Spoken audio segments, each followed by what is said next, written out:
काबर भिजे रे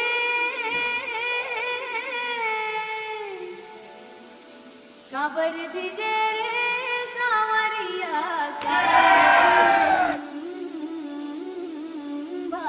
डीजे राम सिंह किवाड़ वाले ने मिक्स किया है। काबर भिजे रे सावरिया सावन भाद के जे कैसे कर थास रे कैसे कर थास परिसत है पानी हाय रे मोर जवानी परिसत है पानी हाय रे मोर जवानी जैसे ही लोर मारे काबर भिजे रे मोबाइल नंबर 6538873002। भाद के जे काबर भिजे रे पिरावत है वो तन्नी पिराही कार भाद के जे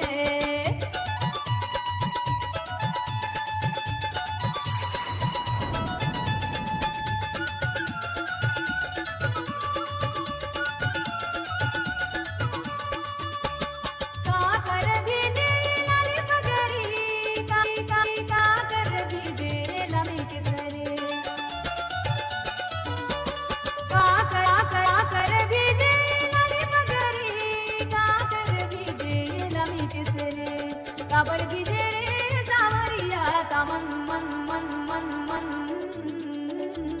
भाद की जे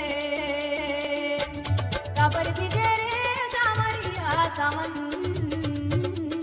भाद की जे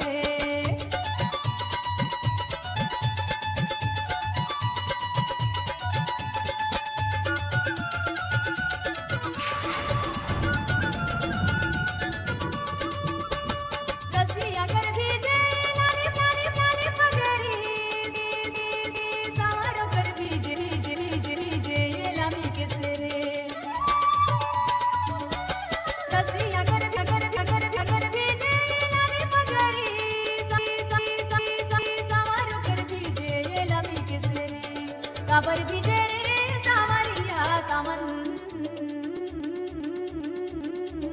भाद की जे काबर भिजे रे सावरिया सामन भाद की जे